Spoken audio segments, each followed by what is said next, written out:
Hey guys, tonight we're going to dive deep into a world of gold and power, of monumental structures and whispered secrets. Imagine for a moment, if you will, the scorching sun beating down on the vast golden sands of ancient Egypt. You're not just a tourist peering at crumbling ruins. No, tonight you are a pharaoh. You feel the heavy, intricate headdress resting on your brow, the cool, smooth linen against your skin, and the distant, rhythmic chant of your subjects.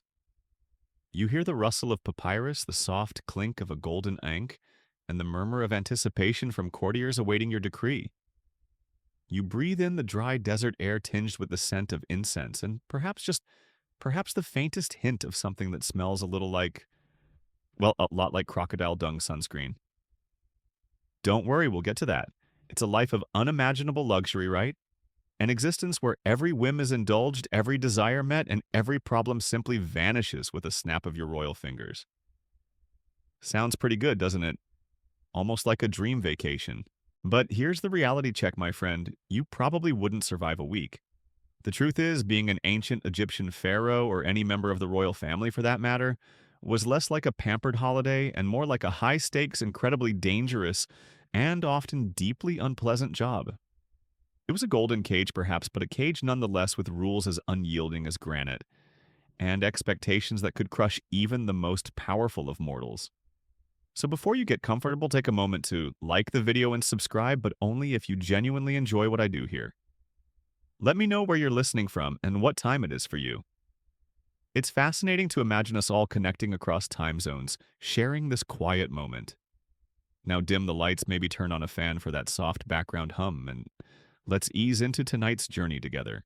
You open your eyes, and the first thing you notice is the overwhelming silence of your inner chambers, broken only by the gentle lapping of water in a small, ornate basin. This isn't the chaotic buzz of a modern city. This is the serene, almost oppressive quiet of a world ordered by divinity. From the moment you drew your first breath, your life was not your own. You were, after all, a god on earth, a living embodiment of Horus, and later intertwined with Amun-Ra. This divine status wasn't a privilege to be enjoyed at leisure. It was a crushing burden, a cosmic responsibility. Every action you took, every word you uttered, had reverberations far beyond the palace walls. The very prosperity of Egypt, the annual flooding of the Nile, the success of the harvest, all were believed to hinge upon your ritual purity and your unwavering devotion to Ma'at, the cosmic order. You couldn't just wake up and decide you didn't feel like being a god today. There was no sick day from divinity. Think about the sheer weight of that expectation. From the moment you were a tiny, swaddled infant, your life was a meticulously orchestrated performance. Every meal, every bath, every interaction was governed by ancient customs and protocols. You were surrounded by an army of attendants, priests, and scribes, each with a specific role in maintaining the illusion of your divine perfection. You probably never dressed yourself. You certainly never cooked your own meals.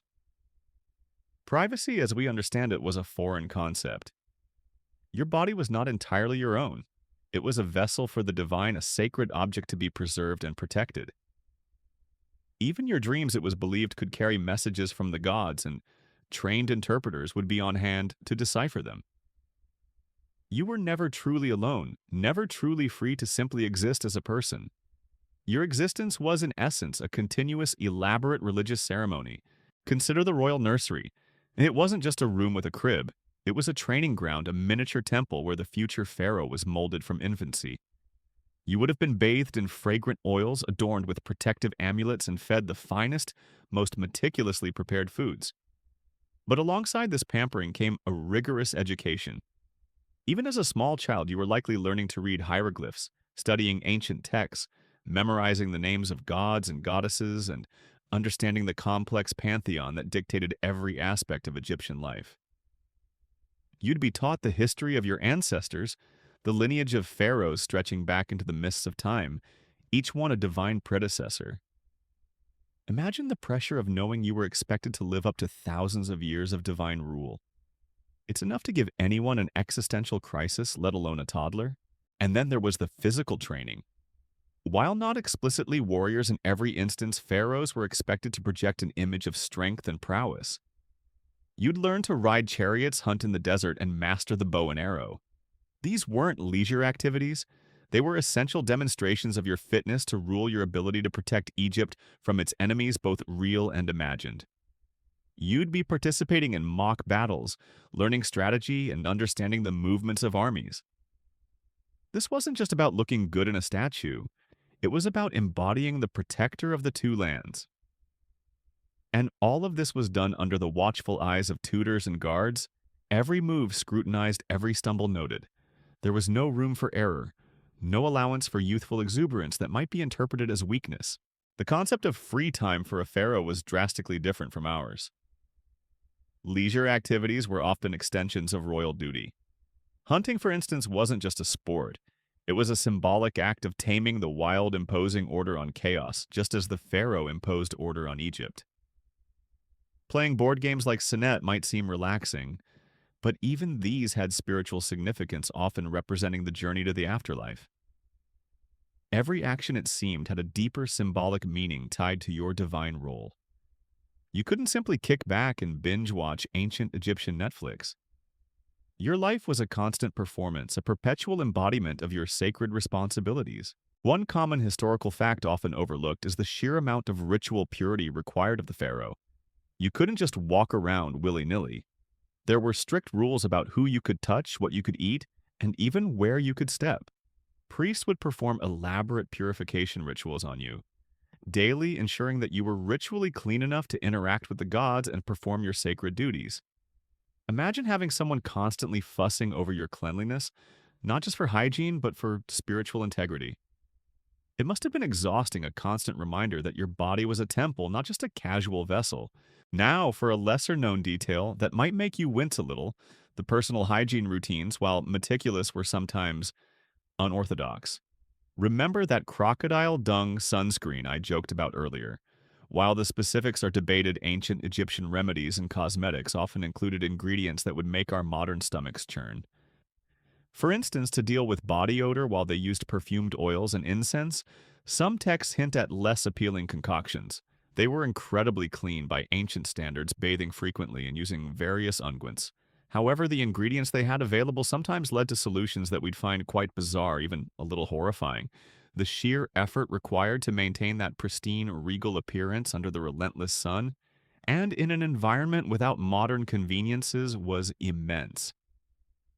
Imagine trying to keep your elaborate wig perfectly styled, or your kohl eyeliner from running in the heat, while also performing daily religious rites and leading a kingdom. It truly makes you appreciate modern air conditioning and waterproof makeup. Speaking of appearance, the fashion of the time was certainly grand, but not always comfortable. The linen garments, while breathable, could be heavy and restrictive, especially with the elaborate pleating and layering.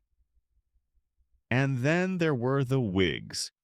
These weren't just simple hairstyles. They were often massive, heavy constructions made of human hair, vegetable fibers, or even wool, meticulously styled and adorned with gold and jewels. Wearing one of these magnificent, yet undoubtedly hot and cumbersome headpieces all day every day must have been a literal pain in the neck. And the jewelry, necklaces, armbands, anklets, all heavy glittering gold encrusted with lapis lazuli, turquoise, and carnelian. While beautiful, imagine the constant weight, the jingling sounds, the way they would catch on everything. It was a physical manifestation of your wealth and power, but also a constant reminder of the physical burdens of royalty. The isolation, too, was a profound aspect of royal life. While constantly surrounded by people, how many of them could you truly trust? How many saw you as a person and not just a symbol? The pharaoh was at the pinnacle of society, creating an inherent distance between them and everyone else. Friendship's genuine intimacy would have been rare and fraught with peril. Everyone around you had an agenda, whether it was to gain favor, advance their own family, or simply maintain their position. This constant vigilance, this inability to truly relax and be vulnerable, must have been incredibly draining. You were always on, always performing, always aware that your words and actions were being judged, interpreted, and potentially used against you. The debate among historians often revolves around the extent of the pharaoh's actual power versus their symbolic power.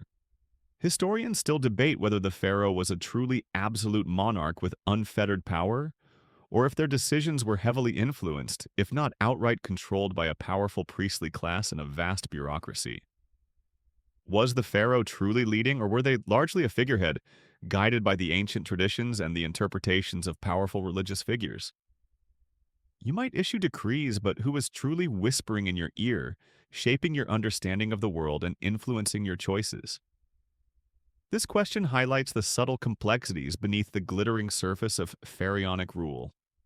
It suggests that even at the apex of power, you weren't entirely your own master. There were invisible chains woven from tradition, religion, and the influence of powerful factions that bound you almost as tightly as any physical constraint. Imagine being a young pharaoh, perhaps just a teenager inheriting this immense burden. You've been trained for it your entire life, but nothing can truly prepare you for the reality of ruling millions, of being responsible for the very flow of the Nile. Your childhood, if you could call it that, was a blur of lessons and rituals, not games and carefree exploration. You never knew a life where you weren't constantly preparing for the throne. And once you were on it, the weight of 1,000 years of tradition pressed down on you. Every decision was scrutinized. Every move had to be perfect. The fear of failure, of displeasing the gods, of bringing famine or plague upon your people, this must have been a constant gnawing anxiety. It wasn't just about personal ambition. It was about the fate of an entire civilization resting squarely on your shoulders. You learn early that your family, while providing your claim to the throne, could also be your greatest threat. Siblings, half-siblings, powerful mothers, and ambitious uncles. The royal court was a viper's nest of potential rivals. Intrigue was a constant companion. Marriages especially were often strategic alliances, not unions of love. You might be married to a sister or a half-sister to keep the bloodline pure, a practice that, while maintaining royal divinity, also brought with it a host of genetic problems that we'll explore later. These unions weren't about personal happiness. They were about securing the succession, about strengthening your claim, and about placating powerful factions within the court. Love, if it existed, was a secondary, luxurious byproduct, rarely the primary motivation. The isolation deepened with each passing year. You were a living god, but also a prisoner of your divine role. The ceremonies, the endless rituals, the constant need to project an image of unwavering authority, it was a performance that rarely ended. Even in moments of supposed respite, you were still the pharaoh always watched, always judged. The golden throne was also a gilded cage, beautiful on the outside but restricting on the inside. You might command armies, build colossal temples, and dictate the lives of millions, but your own life was prescribed, preordained, and meticulously controlled from birth to the very moment your spirit departed for the duat. You stir perhaps not from a deep, restful sleep, but from the kind of light, watchful doze that becomes second nature when your very existence is a constant public spectacle. The first rays of the Egyptian sun, a relentless golden hammer, begin to filter through the narrow, high windows of your private chambers. Even in this, your sanctuary, you're aware of the hushed movements of attendants outside, awaiting the precise moment to begin the day's elaborate preparations. Every morning was a carefully choreographed ritual, a testament to the fact that your body, though mortal, was merely a vessel for the divine. And what a vessel it often was, burdened not just by the weight of the crown, but by the insidious inheritance of your lineage.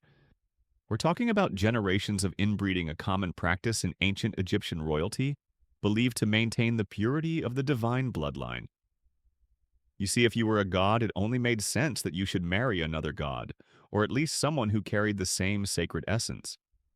And who better than a sister, a half-sister, or even an aunt? This practice, while religiously justified, came with a devastating biological price. As you grow, you might start to notice the subtle signs, or perhaps in the chilling indifference of hindsight, you were simply born with them. Perhaps a slightly protruding jaw, a clubfoot, a cleft palate, or a general frailty that belied your powerful image. Consider the famous example of Tutankhamun. For centuries he was known as the Boy King, a figure of mystery, and the wealth of his tomb overshadowed the reality of his short, painful life. Modern analysis of his mummy, however, paints a much clearer and far more tragic picture. You likely had a severe clubfoot forcing you to walk with a cane, an utterly incongruous image for a divine pharaoh. You suffered from malaria, a constant threat in the marshy regions of the Nile, exacerbated by your already weakened immune system. And you were likely dealing with a bone disorder, probably Kohler's disease, caused by the lack of blood supply to the bone of the second toe, a direct result of the generational inbreeding. Imagine trying to lead an army or even just stand for hours in a ceremonial procession with such debilitating conditions. Every step would have been an agony, every public appearance a Herculean effort to hide your infirmities. The images we see of pharaohs strong and athletic are often idealized propaganda far removed from the physical realities of their lives. This wasn't just about superficial deformities. It was about systemic weaknesses that made you far more susceptible to the myriad diseases that plagued ancient Egypt. Life expectancy, even for the elite, was significantly lower than today. Infancy and childhood were particularly perilous. You were incredibly fortunate to have survived to adulthood, a testament, perhaps to the best medical care available at the time, but even that was rudimentary by modern standards. Infections that we easily treat with antibiotics today could be death sentences. A simple cut could turn gangrenous. A fever could quickly spiral out of control. Your divine status offered no immunity from the microscopic threats that swarmed around you. The palace, while grand, was not a sterile environment. Flies, mosquitoes carrying diseases like malaria and various other pests would have been a constant presence. Sanitation, despite the Egyptians' renowned cleanliness, was nowhere near modern standards. Waste disposal was primitive, and the proximity of the Nile, while essential for life, also brought with it parasitic worms, like schistosomiasis bilharzia, which could cause chronic illness and organ damage. You might suffer from persistent internal pains, fevers, and general malaise, yet be expected to perform your duties with unwavering stoicism. Your internal organs, perhaps even your very brain, could be slowly eaten away by these microscopic invaders, all while you maintain the illusion of divine health. And let's not forget about dentistry. Oh, the horrors of ancient Egyptian dentistry. Your diet, rich in bread that often contained sand and grit from the milling process, would have slowly but surely worn down your teeth. Cavities, abscesses, and gum disease would have been rampant, causing excruciating pain. Imagine trying to deliver a royal decree or preside over a religious festival with a throbbing toothache that no amount of opium, a known painkiller in ancient Egypt, could truly quell. You might suffer from chronic infections emanating from your mouth, further weakening your already vulnerable system. The well-preserved mummies often reveal terrible dental health, a stark reminder that even a god king couldn't escape the agony of a rotten tooth. Beyond the genetic and environmental factors, there was the sheer physical toll of your duties. Think about the public appearances. You'd stand for hours, perhaps even days, during religious festivals and ceremonies, wearing heavy regalia under the intense desert sun. The heat, the weight of your vestments, the forced stillness, it must have been utterly draining. You couldn't fidget, you couldn't complain, you couldn't show any sign of discomfort. Every muscle in your body would ache, your skin would prickle with sweat, but you had to remain an unmoving, perfect embodiment of divine power. This wasn't just about looking good. It was about performing a physically demanding role that required immense endurance. The role of the royal physicians was crucial, yet limited by the scientific understanding of the era. While Egyptian medicine was advanced for its time with knowledge of anatomy gained from mummification, basic surgical procedures, and a vast pharmacopoeia of herbal remedies, it was still based on empirical observation, rather than germ theory. They could set broken bones, treat wounds, and manage some illnesses, but they operated without knowledge of bacteria or viruses. Their understanding of disease often revolved around imbalances of bodily fluids or the presence of evil spirits. You might be prescribed exotic remedies, perhaps including honey, a known antiseptic, or castor oil, but the underlying cause of your ailments often remained a mystery to them. One fascinating yet often overlooked detail is the potential psychological impact of constant illness and physical pain. Imagine being a divine ruler expected to be perfect, yet constantly battling a body that betrays you. The psychological burden of hiding your infirmities, of maintaining a facade of robust health, while enduring chronic pain, must have been immense. This constant internal struggle, the disconnect between your divine image and your very mortal suffering, could lead to a profound sense of isolation and perhaps even depression. You couldn't confide in anyone about your weaknesses. Doing so would be an admission of vulnerability that could be perceived as a flaw in your divinity. Historians still debate the extent to which the physical health of individual pharaohs impacted their ability to rule effectively and the long-term stability of their reigns. Was a sickly pharaoh seen as less divine, potentially leading to unrest or challenges to their authority?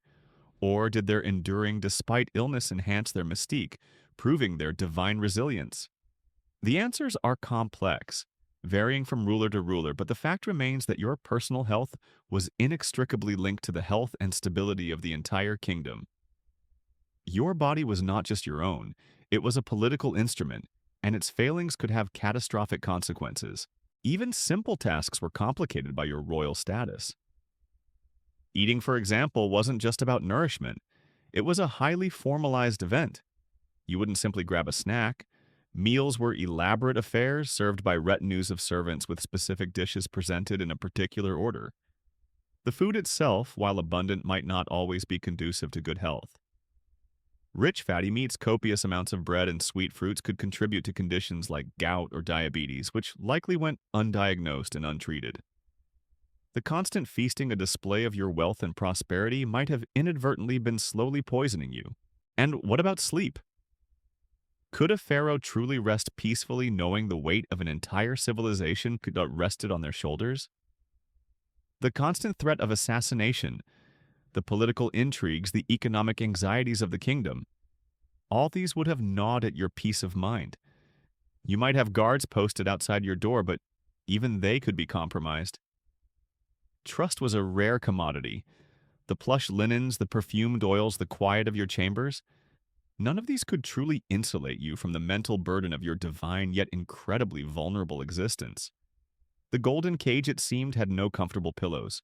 So while the outside world saw a magnificent, unassailable god king striding confidently through temples and palaces, the reality for you, the person inside that divine shell, was often one of chronic pain, debilitating illness, and the constant psychological strain of maintaining an impossible ideal. Your life was a testament to the fact that even at the very pinnacle of power, in a civilization that revered you as a deity, you were still profoundly, painfully human. You awakened to the tantalizing, yet sometimes unsettling aromas wafting from the royal kitchens. It's a complex symphony of scents, the rich earthiness of freshly baked bread, the sweet perfume of dates and figs, the pungent kick of garlic and onions, and the distinct, often heavy scent of roasting meats. Food for the pharaoh wasn't merely sustenance, it was a grand display of power, a reflection of Egypt's bounty and, ironically, often a source of significant health issues. You are, after all, a god, and gods should feast. The royal diet was, in a word, excessive. While the common Egyptian peasant subsisted largely on bread, beer, and vegetables, your table would groan under the weight of an unimaginable array of delicacies. Think about it. Piles of freshly baked loaves made from emmer wheat, often quite gritty due to the rudimentary milling techniques. You'd have access to a variety of meats, beef, lamb, goat, and poultry like ducks, geese, and pigeons. Fish from the Nile would be a staple prepared in countless ways. And then there were the fruits, dates, figs, grapes, pomegranates, and melons, all sweet and abundant. Vegetables like lentils, chickpeas, lettuce, and onions would also be present, but often overshadowed by the richer fare. The problem wasn't a lack of variety, but an overabundance of certain types of food, coupled with primitive preparation methods. That gritty bread, for instance, wasn't just hard on your teeth, as we discussed earlier. It also contributed to digestive issues. And the sheer quantity of food consumed, often rich and fatty, would put a significant strain on your internal organs. Obesity, while perhaps not stigmatized as it is today, was certainly a reality for many royals who lived a more sedentary lifestyle than the idealized warrior pharaohs depicted in art. We see it in some mummies and depictions, bodies that, while revered, showed clear signs of overindulgence. Consider the role of beer and wine. These weren't just drinks, they were fundamental parts of the ancient Egyptian diet and culture. Beer, a thick, nutritious, and relatively safe beverage due to the boiling process, was consumed by everyone from the lowest peasant to the highest pharaoh. You'd drink copious amounts of it daily. Wine, on the other hand, was largely reserved for the elite. The royal vineyards would produce various vintages carefully labeled with the year, vineyard, and winemaker, much like modern fine wines. While a source of calories and some nutrients, excessive consumption of both beer and wine, especially the potent fermented beverages of the time, would contribute to a host of health problems from gout to liver damage, further exacerbating any genetic predispositions. One of the most insidious culinary dangers was the high sugar content. Dates, figs, and honey were abundant and widely used as sweeteners.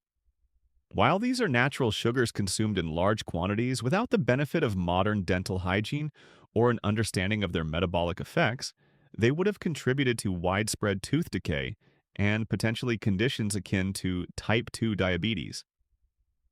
Imagine the constant sugar rush and subsequent crash affecting your energy levels and mood, all while you're expected to maintain a stoic, divine demeanor. You might suffer from frequent urination, persistent thirst, and unexplained fatigue, yet attribute it to anything but your lavish diet. Then there's the issue of food safety.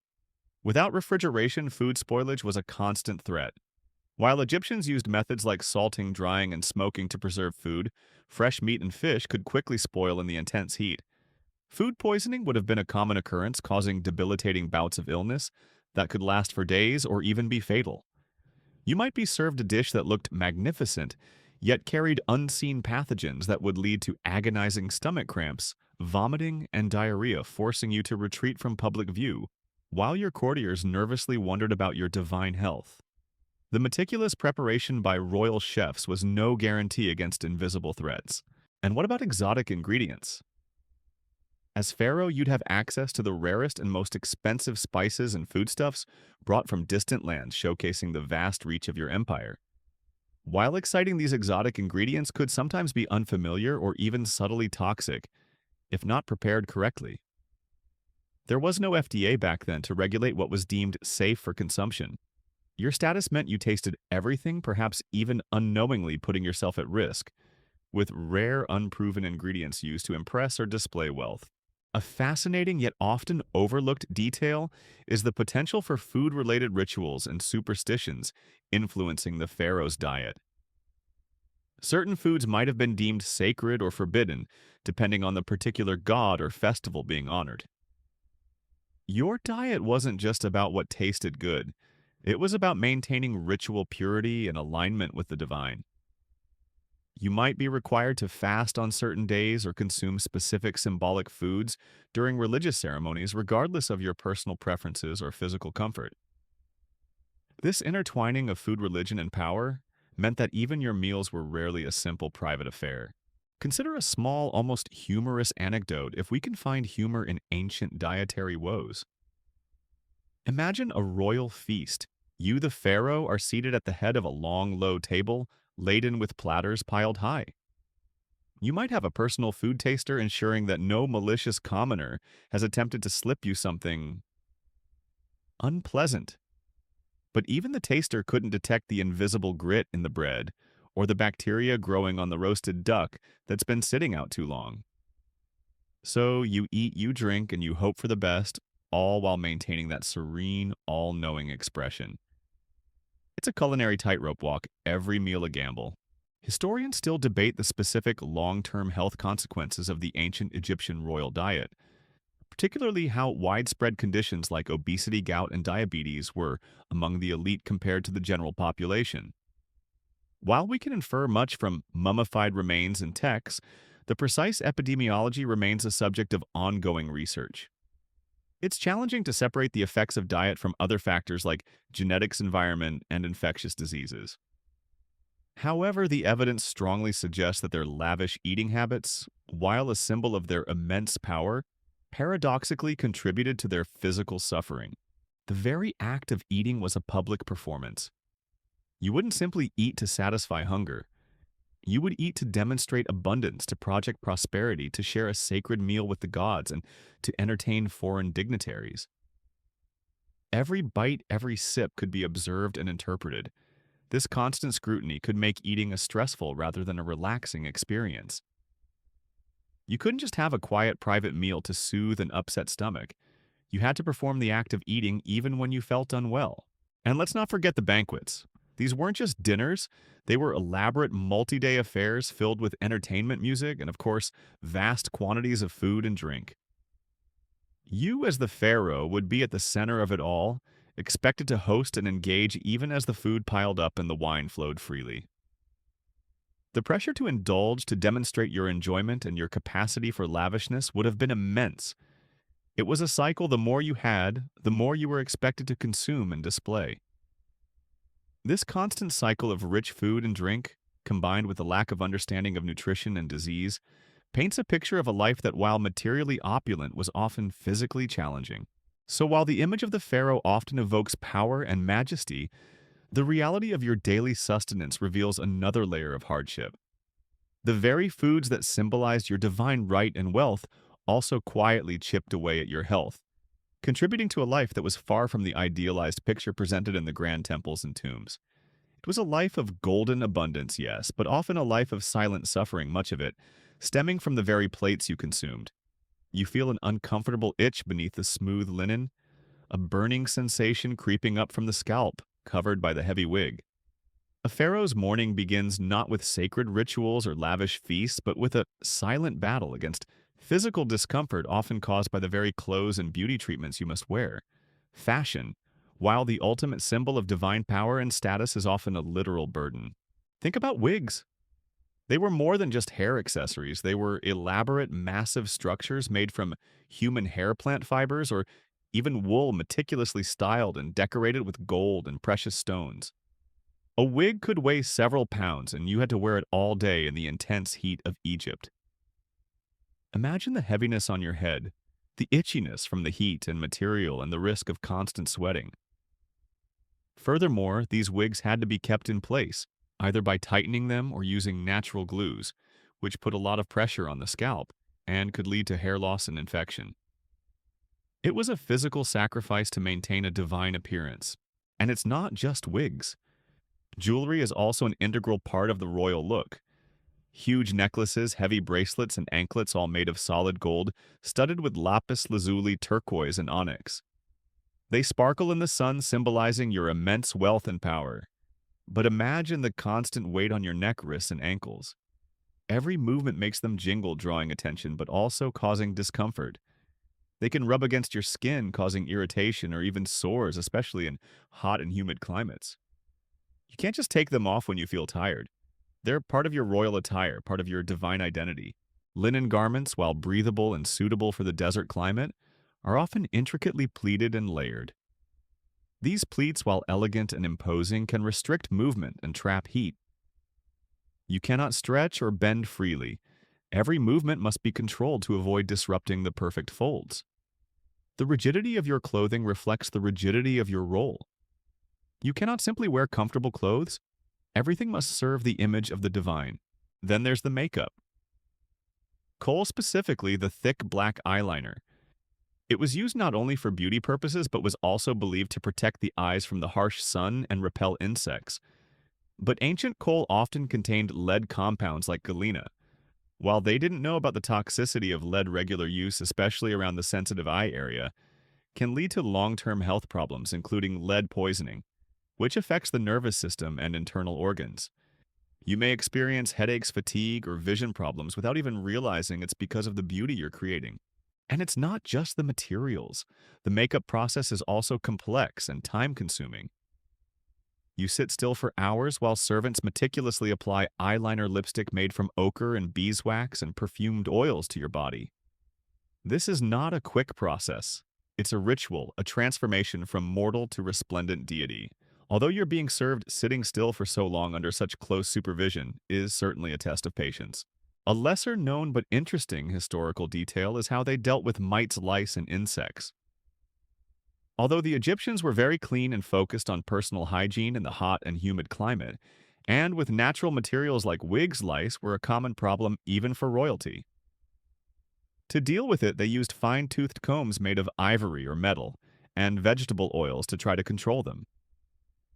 Constantly feeling itchy and having to scratch discreetly is certainly not in keeping with the image of the gods, but it was an unavoidable fact of everyday life.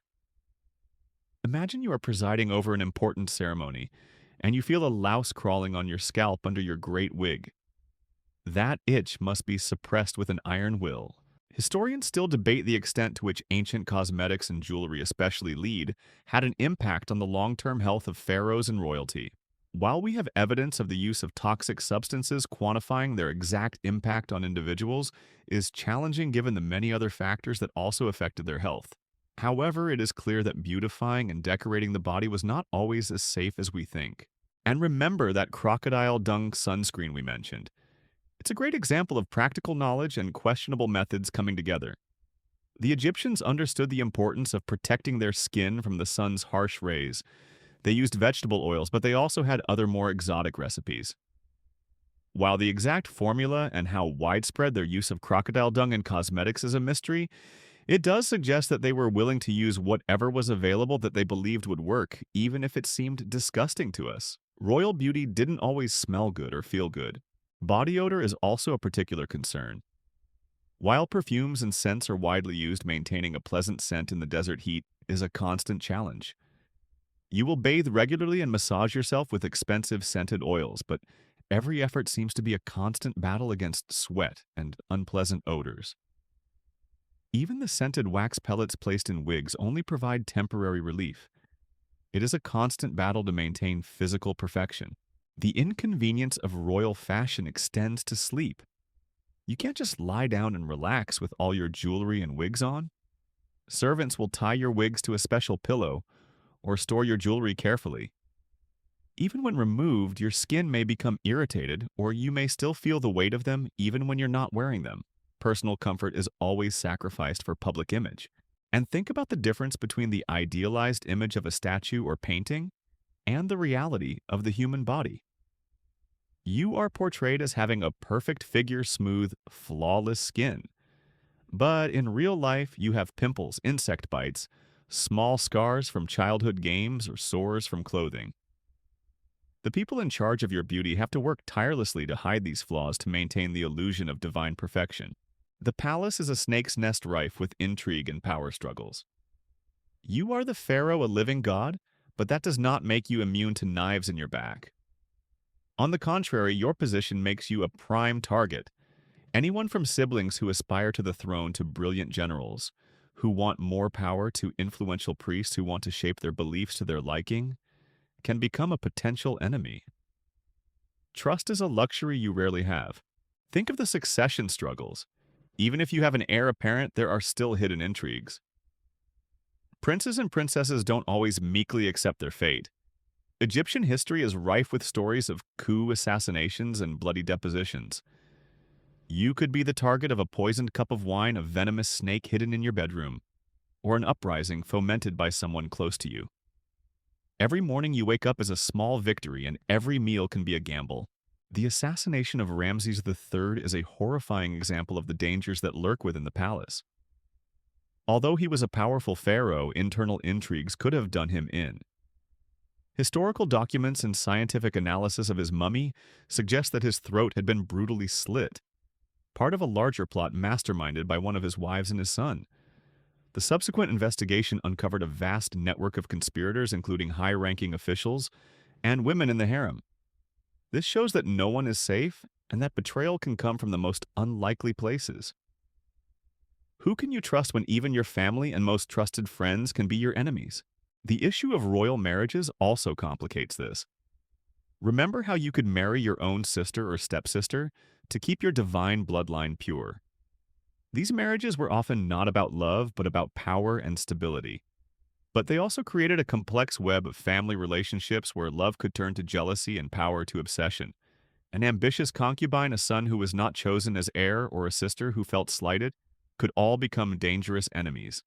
The less you love, the more you fear. The role of priests and court officials is also important. They hold great power and can manipulate you whether you know it or not. Priests control vast temples and estates, and have a great influence on the religious and economic life of Egypt. Viziers, treasurers, and other officials run a huge bureaucracy. Your dependence on these individuals to run the kingdom is also a weakness. They can provide false information, hide the truth, or even subtly undermine your authority. A little-known detail is the importance of omens and dreams in the palace. In a culture steeped in superstition, pharaohs often relied on dream interpreters and signs from the gods to make important decisions. This created opportunities for opportunists to manipulate you. An ambitious priest might interpret an omen in his favor, or an enemy might orchestrate a negative omen to cause unrest. You were dealing not only with visible enemies, but also with an invisible world, manipulated by those with malicious intentions. Imagine a lighthearted joke, but with a harsh truth hidden within it. A vizier whispers to the pharaoh, "Your Majesty, the people are very happy." The pharaoh snorts. "They have no idea. Even the person who tasted my food is secretly practicing swordplay." You laugh, but deep down your wariness never goes away. Historians still debate the true frequency of assassinations and plots against the royal family in ancient Egypt, and whether the recorded stories were exaggerated for political gain. While there is clear evidence for some incidents, determining how common they were throughout Egypt's long history remains a challenge. However, the existence of these stories is enough to suggest that the fear of conspiracy was ever present. Life in the palace means you have to be on your guard. Every gesture, every glance can be misinterpreted or exploited. You can't have casual conversations, you can't express your worries or doubts. Everyone around you is a potential player in this never-ending game of power. The isolation we've talked about in previous sections becomes even more profound when you realize that even the people you trust the most can turn against you. Even your most trusted servants can be eyes and ears for other factions. Your bartender, your wardrobe, even your bather. Anyone can be bribed or coerced into giving up information or performing dangerous acts. You have no real privacy. Even when you think you're alone, walls have ears and curtains can hide prying eyes. The psychological pressure of being constantly on guard, of having to analyze every word and gesture of those around you, of having to guess who is your friend and who is your enemy, is a huge burden. It keeps you in a constant state of high tension, never really relaxing. The throne, even if it is made of pure gold, is an electric chair, and you are the one who always sits on it. So beneath the veneer of divine power and endless luxury, Egyptian royal life is a battle for survival. Not only do you have to deal with physical and health challenges, but you also have to fight invisible enemies, cunning plots, and knives in your bag. Every day is a battle for survival, and the glittering crown makes you an even more visible target. You are walking through a cool corridor, the air thick with the scent of myrrh and dried hibiscus. Shadows creep in from corners where the walls are covered with funerary texts and drawings, depicting the arduous journey of the soul. Though a living god, you are still human, and death is an inevitable reality. But for an ancient Egyptian pharaoh, death is not the end. It is the beginning of a greater journey, a preparation that requires enormous resources and sometimes gruesome rituals. The preoccupation with the afterlife, especially ensuring an eternal and prosperous afterlife, is one of your greatest burdens. The entire Egyptian economy and society seems to revolve around preparing for the pharaoh's death. While you are still alive, funerary structures begin to be built: tombs, mortuary temples, and all the things you need to live out your eternal life in the afterlife. These structures are more than just symbols of power. They are a guarantee of your immortality, and in turn, Egypt's continued prosperity. Think about building your tomb. It's not a small project that takes months or years. It's a commitment that lasts decades, maybe your entire life. Thousands of workers, stonemasons, craftsmen, and artists will be working tirelessly carving stone, painting, and decorating your tomb. Entire quarries will be in operation, fleets of ships will be transporting massive blocks of stone across the Nile. And all of this will be funded by the royal treasury, which is the taxes of the Egyptian people. You are responsible for spending a huge amount of the kingdom's resources just to prepare for your death. The mummification process is a prime example of the gruesome and costly preparation for the afterlife. You will be mummified in a 70-day ritual, an elaborate process that involves removing your internal organs, except the heart, which is believed to house the soul and mind, drying your body with natron, and then wrapping it in hundreds of yards of linen. The embalmers, often priests, will carefully perform each step, ensuring that your body is perfectly preserved so that the spirit Ka and Ba can return to identify it. Imagine the meticulous, almost grotesque care taken over your lifeless form, all to serve a spiritual purpose. The scent of resin and spices will permeate the air and perhaps the scent of decomposition in the early stages of the process. It will not be a peaceful death. In addition to the mummification process, your tomb will be filled with treasures and items necessary for life in the afterlife. Furniture, jewelry, clothing, food, wine, weapons, and thousands of ushabti, figurines that are supposed to work for you in the afterlife. All are exquisitely crafted, representing your wealth and status. And of course, all of these are produced, collected, and preserved throughout your lifetime. You don't just rule over the living, you rule over an invisible army of people who serve you in death. A little-known detail is the mental stress that the preparation for death caused the pharaohs. You were constantly aware of your impending death, and the pressure was on to make sure everything was perfect for the afterlife. Any mistakes in the rituals or in the construction of your tomb could threaten your immortality. This could lead to constant anxiety, nightmares, and a haunting sense of death. You may be a god, but you still face the same fears of existence and non-existence as any other human. Think of a lighthearted joke, a way to deal with the harshness of reality. Why did the pharaoh carry a candle to the afterlife? Because he wanted a bright afterlife. A bitter laugh, but also a reflection of their firm belief in life after death. Historians still debate the exact role of each individual in the construction of the pharaoh's tomb, and the extent to which the pharaoh himself was involved in overseeing his funerary projects.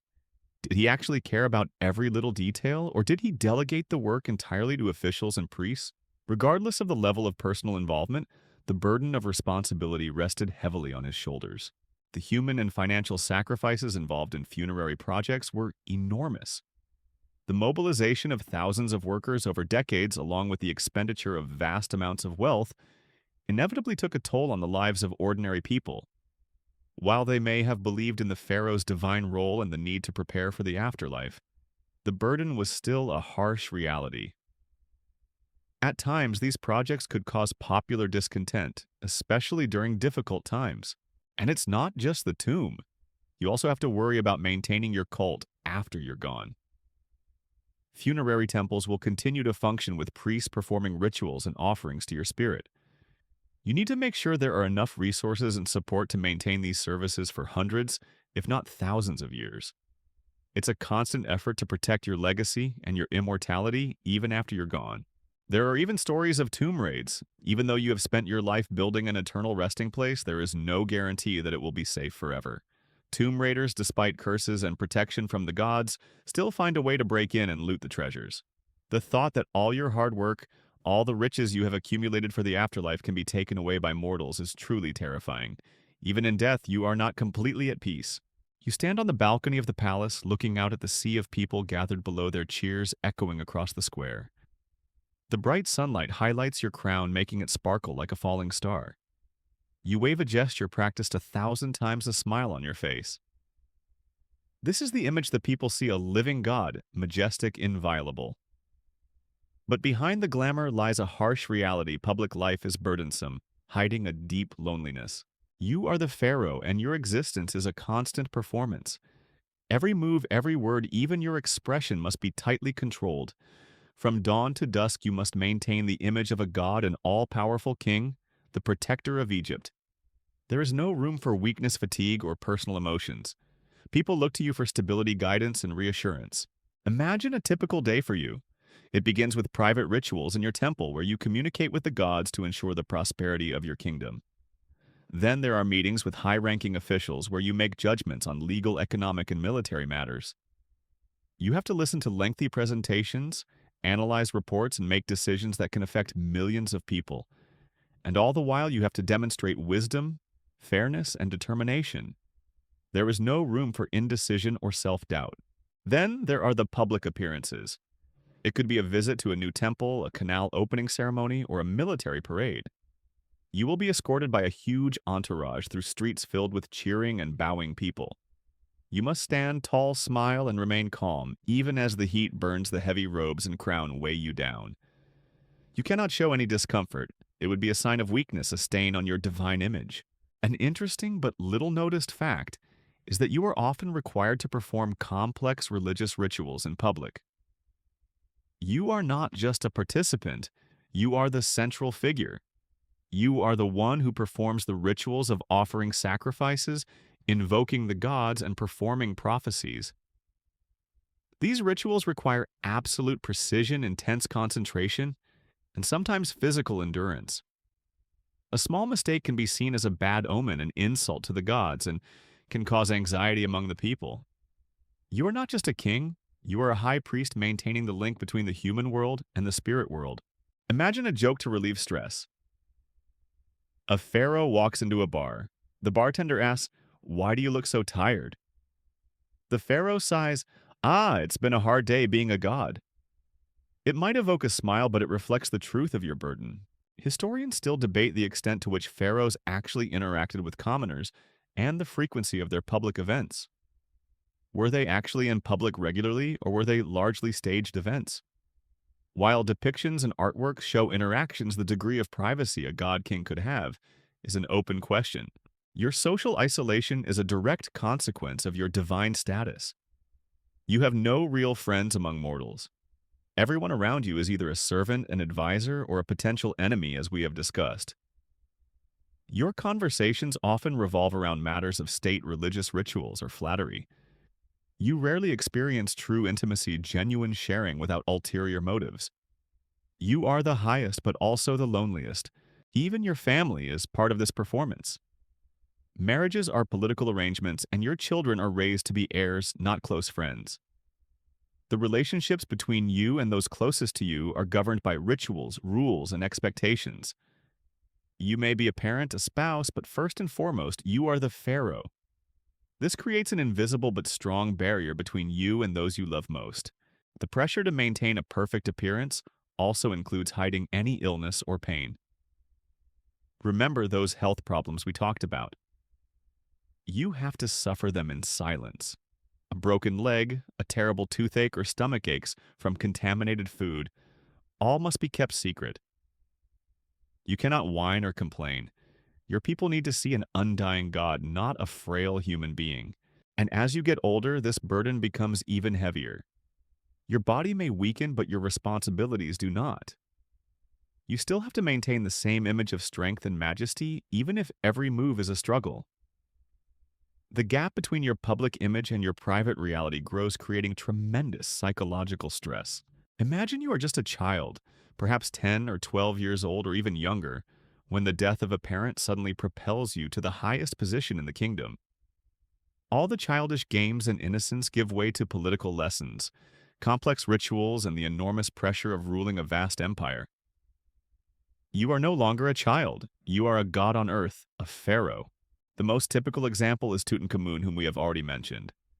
He ascended the throne when he was about 9 years old. Try to put yourself in the shoes of a 9-year-old boy facing a kingdom in turmoil after the tumultuous Amarna period.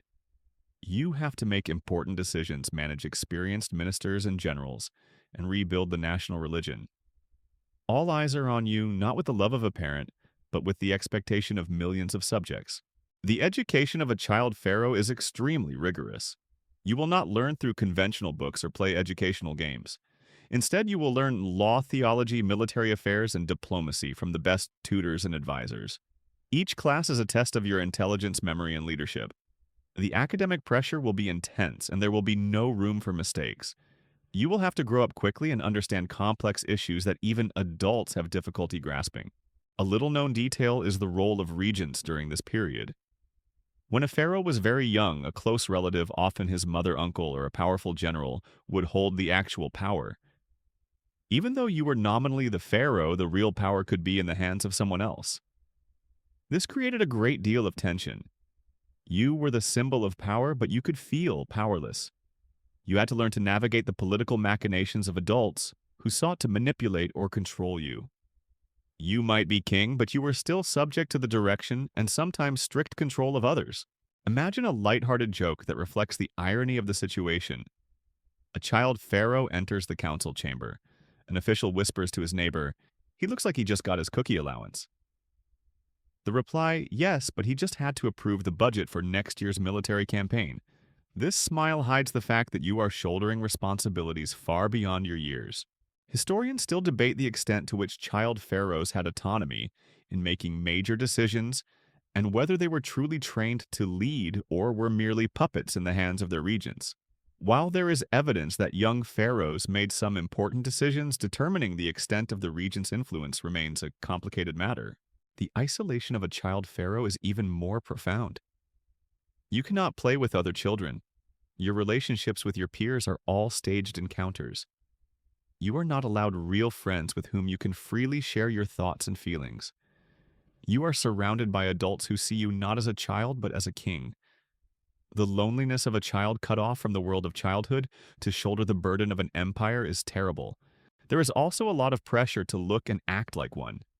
You have to be serious, mature, and dignified at all times, even when you are still a child. There is no room for stubbornness tantrums or childish pranks. Your every move is observed and analyzed. You are a role model, a living icon, and you cannot afford to tarnish that image. Even if you have loved ones around, they can be a source of pressure. A regent mother may expect you to grow up quickly so you can rule on your own, while uncles or cousins may plot to seize power if you show any signs of weakness. Every relationship has political implications, and you must learn to navigate those complexities from a very young age. Furthermore, child pharaohs often face the health problems we have discussed, often exacerbated by inbreeding. Remember Tutankhamun with his limp and his malaria. A child had to endure physical pain while performing the duties of a king. It was a double burden, a frail body and a young mind burdened with enormous responsibility. Upon your death, your body, the ultimate symbol of power and immortality, underwent the elaborate mummification process we have already discussed. It was a monumental effort, not only to preserve the body, but also to ensure that your spirit could return and recognize it, thus continuing its eternal journey in the afterlife.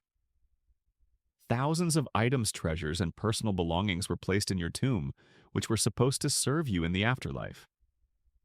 Your tomb, built to be your eternal resting place, was carefully sealed with curses and spells, carved into the walls to ward off intruders. Yet, no matter how many curses or divine protections there are, no tomb is truly impregnable. One of the most heartbreaking truths about a pharaoh's death is the frequent fate of his remains and treasures looting. You have spent your life and the resources of your kingdom preparing for a peaceful afterlife, only to have those efforts destroyed by treasure hunters who defy the curses and wrath of the gods. Think of tomb robbers. These are not petty thieves. These are people who often have extensive knowledge of tomb architecture, how traps work, and how seals work. Sometimes the very people who built or served in your tomb are the first to betray trust. They know the secret paths, the hidden passages, and the weak points in your defenses. Betrayal can come as soon as the last door closes. Tomb raiding was such a serious problem that the ancient Egyptian authorities took it very seriously. There are records of trials for tomb robbers with brutal punishments, including impalement or execution. However, despite these harsh measures, the lure of gold and precious stones was too great. The presence of gold and precious stones in a tomb made your eternal resting place an irresistible target. A little-known detail is how some priests and government officials were involved in these plundering activities. The power of corruption can surpass even the deepest religious beliefs. This shows that even in death, your power and wealth can be a curse attracting opportunists and traitors. You protected your country from external enemies during your lifetime, but you are powerless to protect your remains from internal enemies after you die. Imagine a lighthearted joke, but with a painful truth. Why was the pharaoh's soul disappointed when he reached the afterlife? Because all his treasures were sold on the black market of Osiris. A smirk, but it highlights your ultimate helplessness. Historians still debate how common tomb robberies were, and whether any pharaohs survived the initial raids. While many tombs have been plundered since antiquity, determining the exact timing and extent of the robberies is a major challenge. Even tombs thought to be intact may have been visited in subtle ways without leaving many obvious traces. In addition to tomb raiders, there are other enemies, time and the elements. Even if your tomb is not ransacked, it will still face erosion from sand-harsh weather and the ravages of tiny creatures. The architecture can collapse. The paintings can fade, and your own mummy, however carefully preserved, can be damaged over time. The eternity you crave is more fragile than you think, and as technology advances, new threats emerge. In modern times, archaeologists, despite their intent to preserve and study, have also invaded your resting place. While this has provided invaluable knowledge to humanity, It has also been a form of disturbing the peace you have worked so hard to achieve. Your mummy has been studied, your artifacts have been displayed in museums, and your story has been told to millions. You have become an artifact, an object of study, rather than a god at rest. The preservation of royal remains in modern times is also a constant struggle. Once exhumed mummies face new challenges of preservation, battling mold insects and environmental change.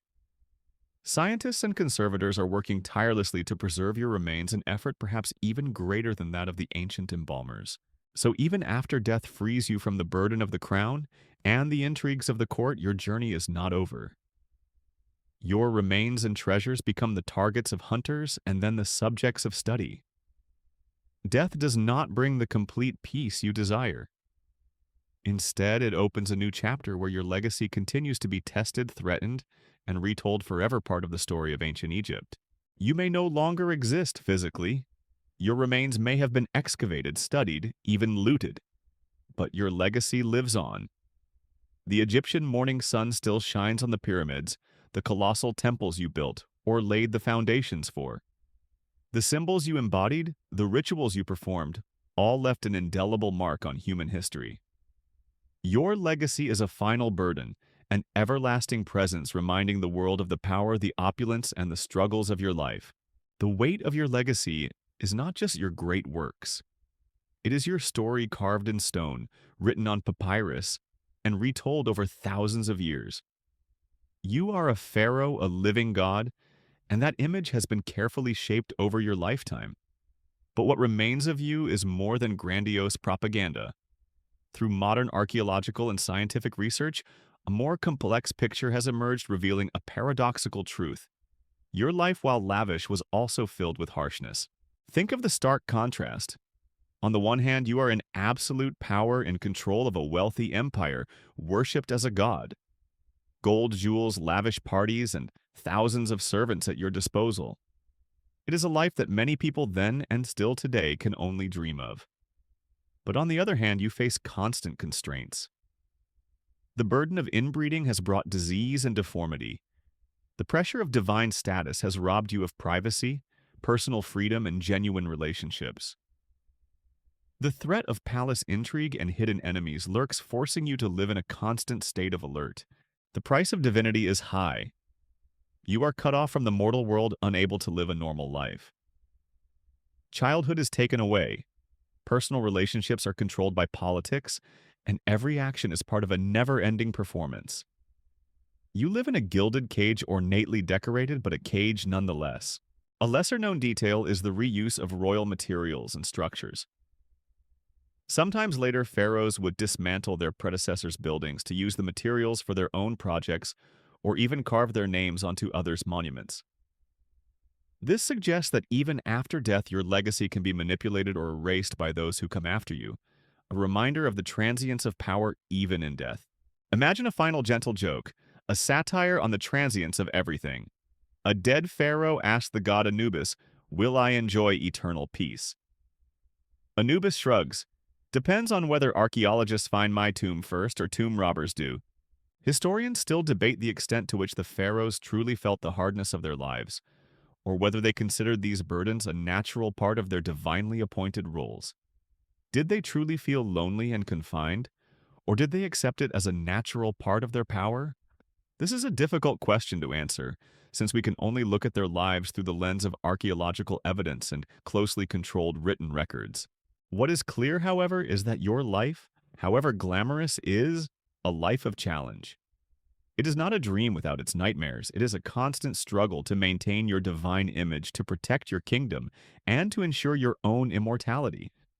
The grand statues, the treasure-filled tombs, and the tales of absolute power obscure the less glamorous aspects of your life, the physical pain, the mental isolation, and the constant threats from within and without the palace. And now, as the moonlight filters through the windows and the shadows lengthen, reflect on this truth. Your life, ancient Egyptian pharaoh, is a testament to the fact that even the most powerful, the richest, and the most revered are not immune to the harsh realities of human existence. Your golden cage is a wonder to behold, but it is still a cage. And the echoes of your story continue to echo through the corridors of history, a story of power and suffering, of immortality and transience, of a life both enviable and pitiable.